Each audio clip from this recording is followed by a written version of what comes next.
Good day everyone, welcome to Rana's Radar. This is an update on my truck. And yes, once again, I am not inside the shop, but this is super important and I think you guys are really going to enjoy this video. I am here in California at BASF Training Center. Now, one of the best paints out there that I have come across throughout all my interviews when we're looking at those award-winning show cars, the Riddler cars, the Amber and the Slonica winning cars, so many of them have always mentioned that the paint they do rely on is through BASF. So of course, when I hear that, I'm like, I want to find out more, and more importantly, this is a training center, which I definitely need some help on, find some tips and learn exactly how to spray paint, as well as give you guys at home some information on, if you're doing it yourselves, what are those important essential steps, because body and paint is a very big process, as I'm coming to learn. Walk with me today. We're going to go inside, we're going to have a chat with Filander and see what happens here at the training center, and maybe even suit me up, because I don't think I'll be able to paint in my white tank. But let's go inside.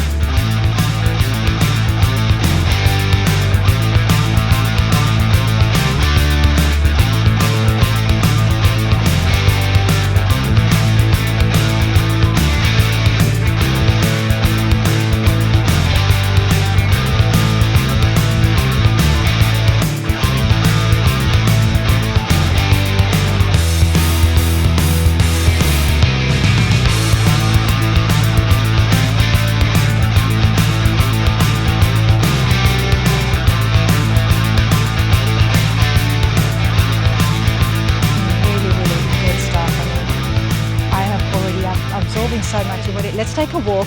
Now I am to find Filander because he is going to be telling me and guiding me exactly on what I need to do and giving those tips. But yeah, it is a warehouse because this is where all the packaging happens, right here inside the States.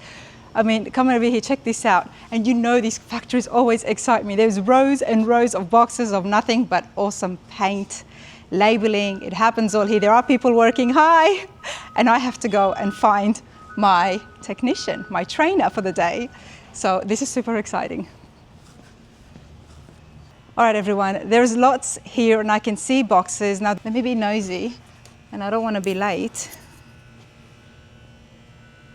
Wow, it's pretty cool. You know, some says made in Germany. Obviously all the packaging and stuff is happening here. And then there is even raw materials. There's a lot here. So a lot of other companies do rely on BASF to make their own products, but we're here in the hot rodding world, so when it comes to cars, paint, and getting that awesome show car finish, and even if not that, this is where it starts from. So I am pretty excited. It's not a hot rod shop, you know, it's not, but this falls into exactly what we need when we are restoring and building classic cars. Yeah. I don't know where I'm going now, but I do need to go and ask for help and make my way over to the training center. I do see someone, so let's see if this guy knows where I need to go. Hi there. How's it going? Good, and yourself? I'm good, I'm Rana. Pleasure to meet you, I'm Elijah. Elijah? Yeah. Nice to meet you. What are you doing? Oh, I'm putting away some paint right now. We got some paint up here in stock and it's where it goes. It's a pretty cool place you're working at. Oh yeah, always fun here at BASF. Are you into cars? I am. I love my cars. I got a Mustang outside. It's a little bumpy, but it's getting there. That's getting it. fixed. There you go. Okay, well, you're on Rana's radar, and I'm here. I'm trying to find Filander for the training center. So Filander's going to be right over here, just past that aisle right there in that Yep. door. Okay, so there's a door at the back of the wall there. Yes, ma'am. Elijah, it was nice to meet you. Pleasure meeting you as well. Have fun, enjoy the rest of your day. Hey, it's a lot cooler in here than it is outside. Oh yeah. That's why you've got a jumper on. Exactly. And I need to go put something on. Bye. Okay, I do see there's a door there. All right, check this out, everybody. Now we know that Glasurit's got a lot of different lines of paint. I had heard about this. Now, this was done in the 90s. Now we can see the different lines. There's the 90 line, there's the 22 line, the 55. I think a lot of the early hot rodders would. Maybe some of them are still using it. You know, once they stick to something, they really like it. But this is pretty cool.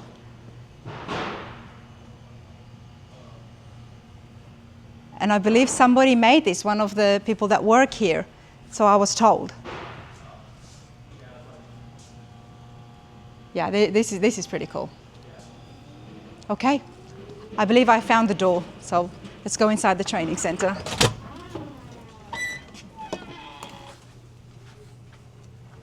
Nice, nice. I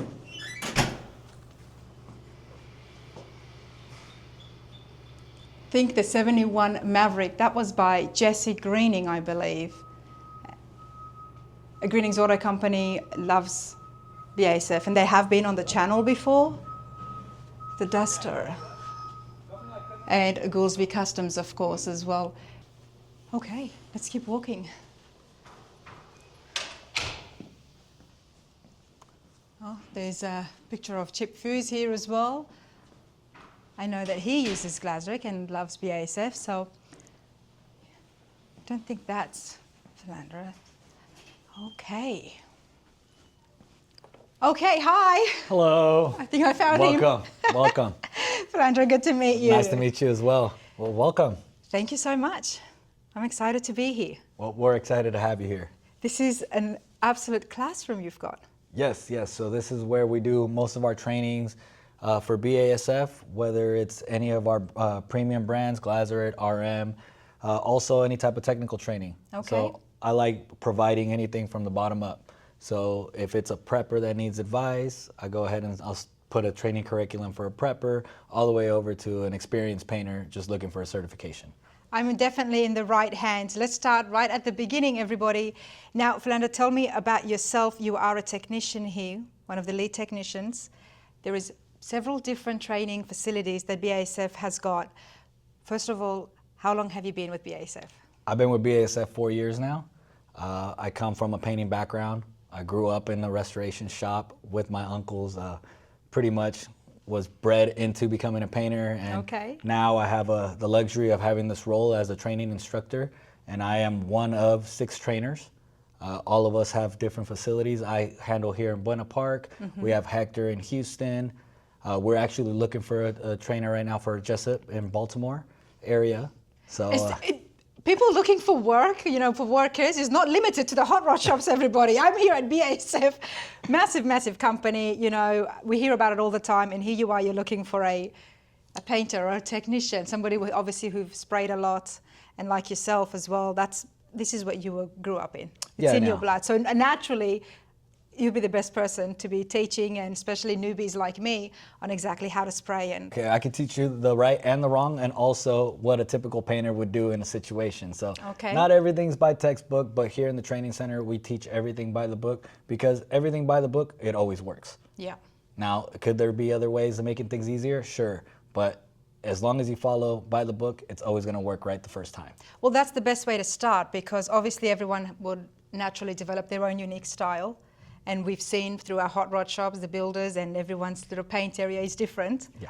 But I'm absolutely new, and I do want to start right at the beginning. And I love it that you've got tables, chairs. First of all, for folks wondering at home, tell me about the training center and who is it open for, and when does all of this take place? So pretty much the way I do it is it's customer based. Okay. So it's somebody that's a direct customer, a potential customer. They're always welcome into our training centers. Me, myself, I like being open to anybody, mm-hmm. because maybe you're not a current customer, but if I do offer that training, you will always think of BASF and Glasurit in the near future when you are looking to become you're a shop owner, a painter. You're going to be looking for something you're comfortable with. Yeah. So if I'm able to provide that type of training for you, you always have Glasurit or BASF in the back of your mind. So for all the shops out there, for the builders, hot rod builders, and people looking at starting their own shop, this is a great place to get the right steps and start with the right product. Yeah, no, definitely, definitely. Okay. Well, what do you have planned for me? I mean, look, there's a display here as well. By the way, I was walking through your, distribution, packaging factory behind us. The warehouse, yeah. The warehouse. So what is happening there? I mean, I did see products, and I saw a lot of different packaging. So I am actually one of the few training centers that's actually connected to one of our warehouses. This warehouse distributes all of Western United States and Western Canada. So they have thousands and thousands of products coming in daily and thousands going out. So this pretty much, anybody that buys BASF from one of our distributors or direct, it comes from this warehouse as long as they're in the Western United States or Western Canada. Nice. That means a very, very little shipping time. Yeah, correct. Okay, cool. Yeah. Cool. And then we have, this is my personal gun collection. I am a huge fan of just spray guns in general. So this is my personal collection. I have anything from early to 90s, 80s. I mean, things that came out way before I was even born, up to limited edition. And I'm not biased to any brand. I like anything and everything. So Yeah. this is just a little bit of my own personal collection. I've never held a spray gun before, everybody, just so you get an idea of exactly how new everything is. And I'm excited because, of course, doing the truck, I'm going to have my hands in it, and that is not limited to just the body, fab work. It involves the finish as well. So I would love to find out. We're going to make sure we put a spray gun in your hands today, so at least you get familiar with the feeling, application, and I have some stuff set up for you already, so we'll be doing quite a bit of spraying today. The paint, the body and paint is such a big process. It's a big part of any car. I mean, it's what everybody sees right at the end, right? Correct. They don't see the undercarriage first. They don't see the engine first or even hear it. They see the paint. Yeah. You've got to know the steps. Yeah, so we're going to try to get you on a crash course. I mean, limited time, but we're going to get you on a crash course so at least you know what steps it takes to be involved in a restoration process, what you're going to be working on your own truck, and then also what it's going to take to have a really good finish on it. Okay, I absolutely love that. Honestly, this is going to be a lot of fun, everybody. I'm doing a crash course because I like to pressure poor people like Filander here and asking so much in such a small amount of time. But how long does the training actually last for? Well, we have quite a different curriculums, so it just depends on the type of training that you're looking for.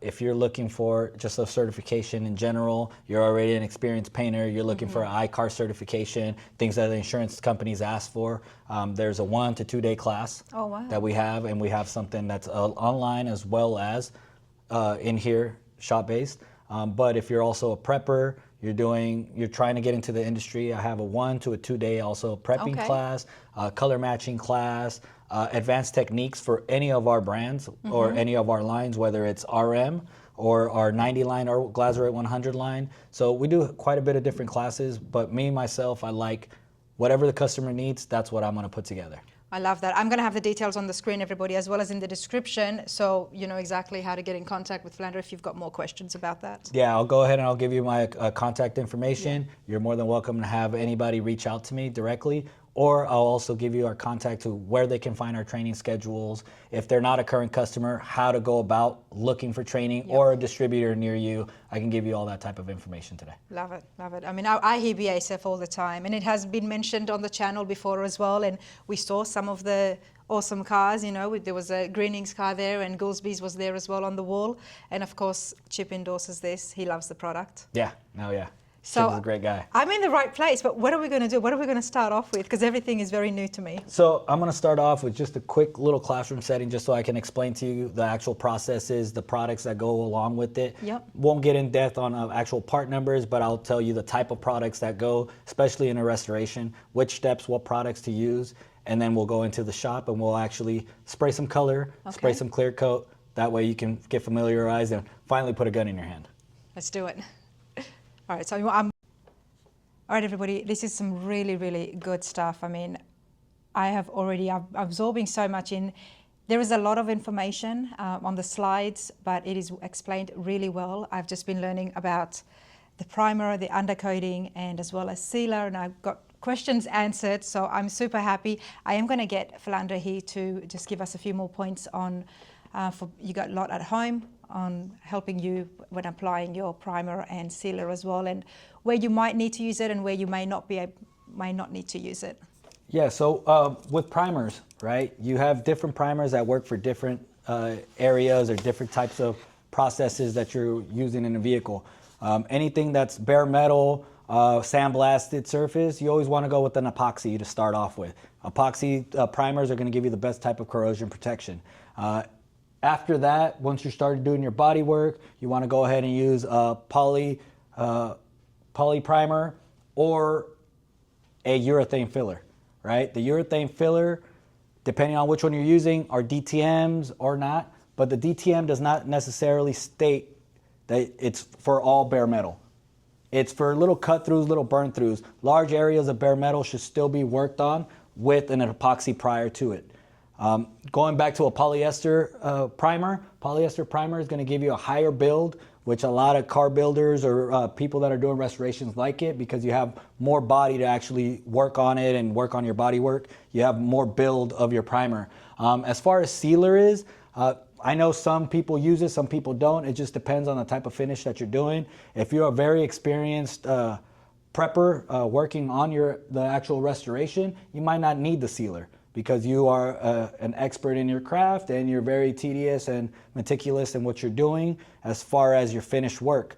But if you are someone more of a DIY or not too experienced or not polished per se in your actual finish before paint, sealers is recommended, is because it's going to help you with some small imperfections, minimizes those imperfections or sand scratches that could have happened in your prep work, but also it's going to give you a nice uniform finish that you might have not been able to leave in your actual prepping, which in your sanding application. So that's pretty much a couple little tips and tricks about why to use what. And we're going to continue on. I appreciated that. I'm here to learn, and I'm going to take you guys on the journey as well. So I'll be giving you little clippets like this, but I better get back to class. For that route. Yeah. Yeah. Okay. Clear coats, you know, it's something that we've always come across, and you get different answers. Let me know your thoughts. How many coats of clear do you put on your car or truck? And Filander was giving us a really good example that obviously it depends if it's a show truck or if it's a daily. But one of the cool products that we did talk about is one that if you are going to be having something that's going to be out there driving, this is the clear coat that you would need to kind of help, because BASF is not just for the hot rod industry. That's how I know about it, but obviously it's out there for collision and so much other places in the industry as well, including big manufacturers like Bentley. They all use BASF. So obviously there is some products there that's going to help the person who's going to be driving their car. Filander, tell us again, if you don't mind, the clear coat that is good for helping with chips along when someone's driving. Yeah, so one of the clear coats that we have is going to be our 923, 109 in National Rule, 209 in low VOC, which would be in California and also Canada. It is a flexible clear coat, so that's going to be a little bit more rock resistant, chip resistant to anything or any elements while you're driving. So that's something that I like recommending personally if you're going to put it on a front end of a vehicle that you're actually going to be driving a lot. You know, not to say that none of our other clears don't have that capability. It's just, it's a little bit, it's flexible, so it stays a little softer, so the impacts, instead of penetrating, kind of bounce off a little bit more on these type of clear coats. Love it. And then, of course, we did get into a whole discussion of how many clear coats. How many coats of clear? Yeah. How many coats of clear? Yeah, and that just all going to depend on the person that you're talking to, what they're familiar with, what their process has been, what's been working for them, whether if they're a car builder that's been doing it for 10, 20, 30 years and it's worked for them. I mean, that's just a personal preference. There's a right way and a wrong way, but at the end of the day, if you're getting the results that you're looking for, that's the process that you should follow. And yourself, personally, what would you be doing? Myself, I would probably clear twice. So I'd put 2 to 3 coats, let it completely dry, come back later on in a day or two, color sand it, and then just reapply clear coat. Okay, here we go. It's awesome. Let's continue on. You get to go in, get practical during the training, or is this just special for me? A little both. Okay. So the actual things that I have set up for you are special. Yep. So special process, kind of shortcutting things because of time restraints. But when somebody comes here for training, I like to make sure I'm a visual learner. I've always been a visual learner. So I take that into effect when I go ahead and do a training. I want to make sure that the person that's coming can actually see me apply it. So I'm not just teaching and saying words. I'm actually physically going in there, getting dirty, show them the proper way to apply it. And that way they can actually see what the ultimate finish should look like or what the process should be. So, love it. Yeah, love it. It's not just theory, it's practical as well. And that's what we're doing now. So I've got my suit. I'm going to put this on and yeah, let's go. Yeah, I'll have everything ready over here. All right, everybody, I am in my suit and I believe Filander is just in there mixing some paint or getting, what is he doing, Robert, for me? He's cleaning out your face covering so you can go in the painting booth with air. That's what he's doing. I don't think he's mixing, because if he was mixing paint, I want to be in there. The paint's already mixed. The paint's already mixed. Yes. Hey there, how's it going? All right, everyone, let's have a chat with Tim. Tim, what's your role here at BASF? So I'm a strategic technical advisor, and myself and Isaac, we basically try to break our paint line so that we know the performance values and we can share that with every location. So is that quality control you're doing right now? And what does it involve when you say you were taking it to its breaking point? So if certain shops and organizations have a limit on the amount of ounces that they would like their staff to mix per billable hour on a job, we're going to go and find what the absolute lowest value on the consumption can be. So how much material they're using, we find the least amount and we work from there so that each organization can strive to hit those marks and be as profitable as they can with our product, also achieving the best appearance. I love that. It's not about just making the best product out there, but the best product that's going to be most economical. Correct. For the builders and shops who would be using the brand. This is pretty cool. I mean, there's a whole room in there, and I don't think I'll be allowed in, would I? You might. You're all suited up for it. I am suited up, aren't I? Yeah. But this is pretty cool. How long have you been with BASF for? I've been using BASF products since 1995, but I've been with the company going on 3 years. Okay. So it's by far my favorite product, but I endorse it because I've never worked with any other product line that gives me the results I need and the reliability. Okay. Yep. Well, the fact that you were using it as a customer, now you work for the company, speaks volumes. Correct. Tim, I'll let you get back to your work. Okay. Thank you so Good. much. Bye. You got it? Yeah. And then in the back, you have a little screw, Yep. and then you can tighten it up through there. All right, everybody, this is the part where I am most excited about. I am suited up. I've got my helmet. I'm not hooked up to the air yet. However, check this out. Now, I have to remind everybody that BASF actually doesn't sell the guns, the tools. However, there is many different brands that they can recommend based on whether you're applying your primer, your base, or your clear coat. So all you have to do is reach out to the friendly staff and they'll be able to give you the right direction on where to go, and not in that one. But we are going to be using, there's so many different ones, but we're going to be using this one today.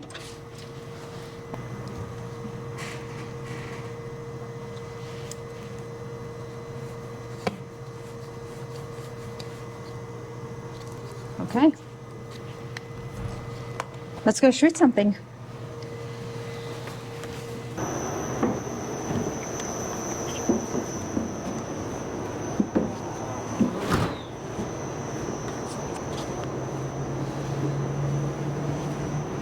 So we're gonna have you plug in. So this is Glasurit 100 line. It's gonna be our wet on wet. It's very fast. So that's the only reason we're gonna be using this one right now. Okay. We're gonna go ahead and we're gonna spray these on this side, which these on this side are already sealed and ready to go. Okay. These are ready for clear, Okay. same color.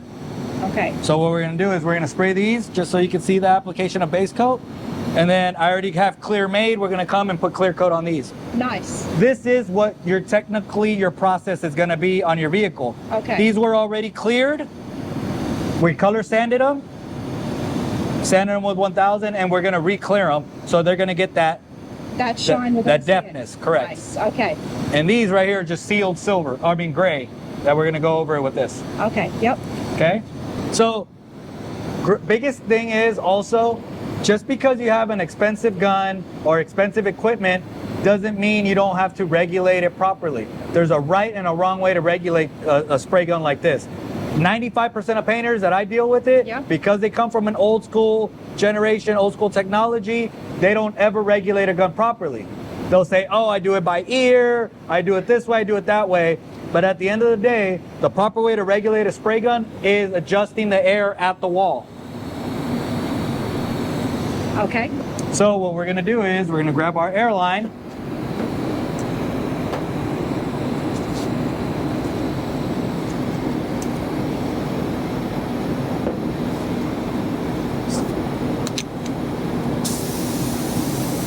Make sure our air is open all the way. Yeah. This specific gun and a majority of high-end spray guns, they function on 29 psi, or like in Europe or Australia, 2 bar.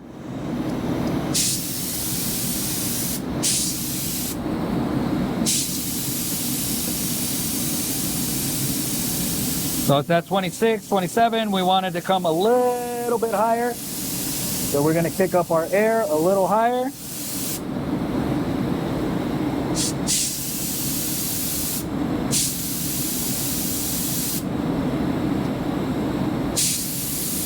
How often do you have to regulate your gun? Every time. Okay.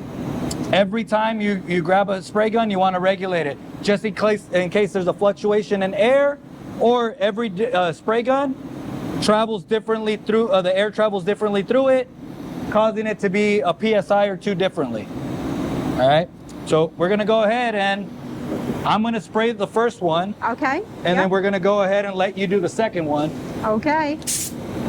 So before you paint anything, you wanna degrease it. Waterborne cleaner, degrease it, clean it.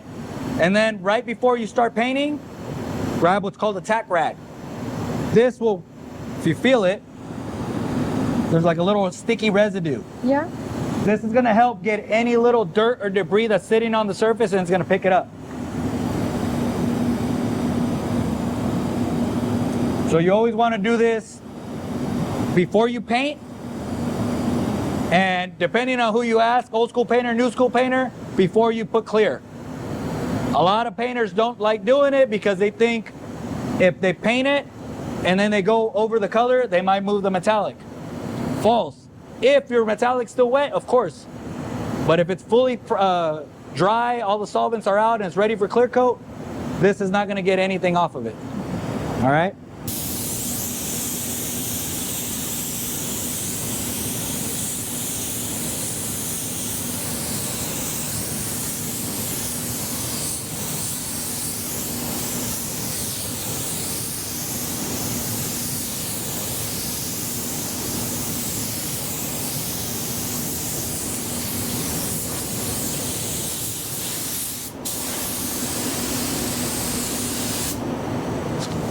So if this was 90 line or 55 line, that's 1 coat. You let it sit. Yeah. This is 100 line.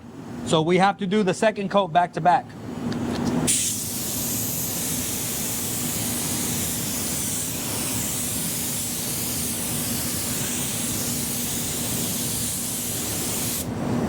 Wow. That's quite a nice finish. This is done. You let it flash, let the solvents come out, and spray clear right over it. If you're doing 55 line, you gotta wait 10 minutes, put a second coat on it, wait another 10 minutes, then go over with your clear coat. So this cuts the speed in half the time. This is the 100 line. This is the 100 line. Okay. The only problem is, once it starts flashing off or drying, if you re-wet it, it can mess up your finish here. Yeah. So it's not recommended. There's a process to doing a complete. You can do it, but typically you don't want to. No, is it recommended for show cars or no? This is more collision or? Yes and no, depending on your approach. If you're gonna do a complete with cars, with parts off the vehicle, no problem. But if you're doing a complete, all the doors, hood, trunk, and everything's on there, you need to have a continuous wet edge. So by the time you come around it and you come right back to your starting point, that edge is dry. Right. So there's no continuous wet edge. If you were to remove a hood or a trunk, then you can do quarter panel door, fender, hood, quarter panel door, and there's a continuous wet edge. You know, I like it, and I just want to emphasize that with the shops out there, if a customer is looking for more of an economical approach, this might be a good solution to that. No? It's more expensive. This is more expensive, but it takes less time. Correct. Okay. So this is why this is in the collision and repair. This will typically, if you're doing the proper process, this will take 30 minutes to 40 minutes to base coat. Yeah. Another 20 minutes to clear coat, and then 30 minutes to bake. It's about an hour and some change. So it's more expensive than the 55 line. However, labor-wise, it's more affordable. It's faster. That's something to consider, everybody. You know, maybe your shop would benefit more from pushing this line, because if I know projects and restorations, all the panels, the whole car does need to be blown apart. Yeah. So this right here, as you can see, the solvents are already flashing off. Yeah. Once everything looks like this, it's ready for clear coat. Wow. So now,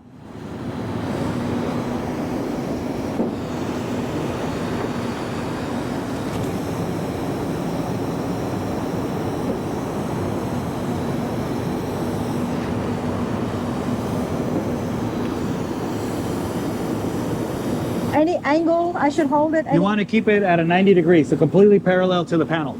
Okay.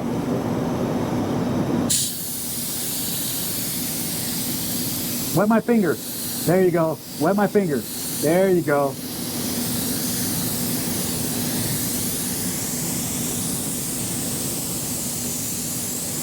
Slower There you go. and closer.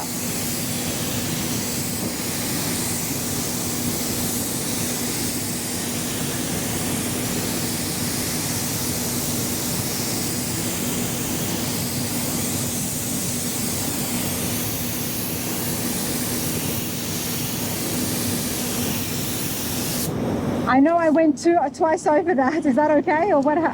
Yes and no. With 100 line, you want to take a step back a little bit on the drop coat. But one key that will help you when you're spraying is, I taught him as well, you want, it's like dancing, right? A two-step. You want to stand in the middle of the panel, right in the center. So when you're spraying, you take one step, take another step. If you're standing right here, you got to reach. What happens as I'm coming here and I'm reaching? Your gun's no longer parallel. Yeah. You get here, like you see here, this is really nice and wet. Over here, it's not wet because you were already reaching. But you stand in the middle of the panel, of any panel you're working on, you take a step here, take a step here. I was mentioning to you, wet my fingers. Yeah. Because in the beginning, you were stopping right where the panel ends. Yes. You never want to stop where the panel ends because you get this sort of buildup. You see how it's a little darker right there? Yeah. You get a buildup of metallic. This could cause a run on a clear coat. Now this is here because I No, went that over one's it. this was already prior to here. Okay. I'm looking at like right here. You see how dark it is? Yeah. That's because you're starting and stopping there. You always want to start and stop off of the panel. Okay. That way, when you come back to it, you're already in a nice uniform. You're maintaining that rhythm, that pattern, right? On these type of colors like this, any deviation in your application changing will cause it to be striping or your metallic not to orientate properly. Will cause metallic movement where this little area is going to probably look a lot darker than this area. Your metallics might be accumulated here and not up here. Over here where you didn't reach it, you might not have your metallic orientated all over there, right? So you want to make sure everything's nice and uniform throughout your whole process. And when it dries all evenly at the same time. All your metallics look nice and even throughout the whole thing. That's it, it's done. This is ready for clear so coat. good, like, wow. That's ready for clear. If we were doing 90 line or 55 line, we got to come now and do another coat. And then you give it another 10, 15 minutes, and then you go with clear. So technically right now, when we spray these with clear, Yeah. we could technically go right over these. Okay. So I'll go grab the clear. Yep.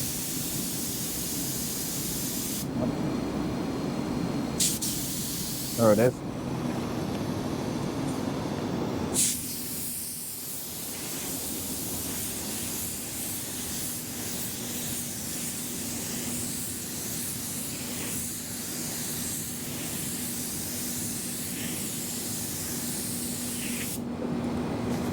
Typically that would be one coat with like the clear you've been using, but this is high solids, European style because of Southern California. So this one, As soon as I go over it, we're done. Okay.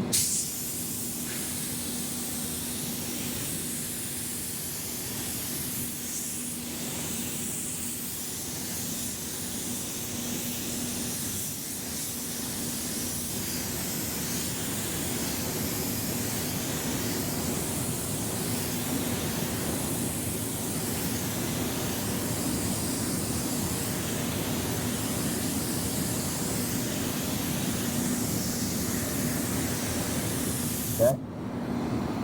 Now, come closer and a little slower Slower. and closer, Okay. but keep that same speed. Just keep that same speed. Okay.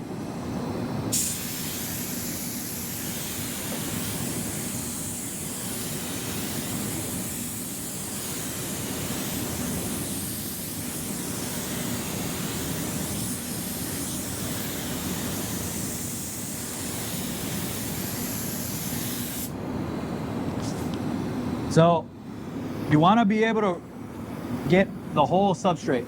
See how you didn't reach the top? And that's because you're still doing this. You want to keep it nice and even. You're doing more like, Okay, because I guess I'm looking at the curve. yeah, And don't I worry should about the be. curve. Right. That's why I don't know if you noticed with me, it's like, I'll look, but I keep it squared. So like up here, you want to wet.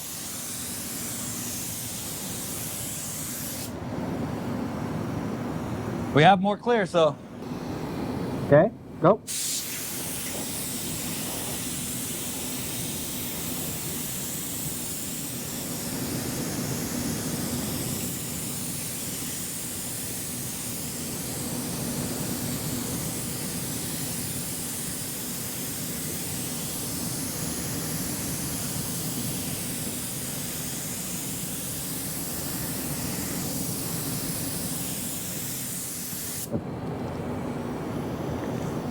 Wow. Look at the difference. I would have gone so much more faster. You really showed me how fast I was going. And also I would have stopped, yeah, right there. And you had 2 whole rows to do as well. But I like it. So this is perfect. So this is how you're gonna be spraying whatever clear you use. Okay. Again, the way we applied it here, it's a little different because it's a European clear. And that's wet on wet. The ones you're gonna be doing is 2 coats, one and then right after the other. But at the end result, it's gonna look like that. Okay. Because the 55 line, and that requires the flash time of about... The 210 or the 255 clear, Yep. it's a 2 to 3 coat clear, which requires the flash time. Yeah. These don't require flash time. And the flash time is about 10-15 minutes? Yes, Between each of those 3 coats, exactly. and then you wait about 24... Wait a month if you want, as long as it's not getting touched. Okay. What you're gonna do is you're giving it mechanical adhesion once you sand it. So the longer the better. Okay. Usually, because you're right there and you keep moving, it's like 2 days. Yeah. But if you want to wait a week, you can wait a week. Okay. All right. So This has been a lot of fun. Like everything that I have tried for the first time, the advice, the feedback that Filander gave me was to slow it down. slower. Slow. But I did enjoy it. And I can tell the difference, and exactly like you said, just start away from the panel. And then that way you can get a little bit of a rhythm in. And that's how we always see those painters in the dance that they do, you know. It's one person inside the booth, the 2-step. It's been a lot of fun. I'm glad. I'm sure you enjoyed it. Hopefully you picked up on some things that's going to help you with your build. Absolutely. Line 55 is what I'm going for, but I must say that the line 100 is definitely intriguing. It is intriguing. So for those reasons, but it's a lot of great stuff here. This is not going to be the only time that I'll be stopping at BASF. Obviously, I need some more lessons and I need to practice a little bit more with my hands and spraying. But it's definitely a great start, and I do appreciate all the tips and advice you've given today, and No problem. it's definitely a good start. Thank you so much. No problem at all. Appreciate it.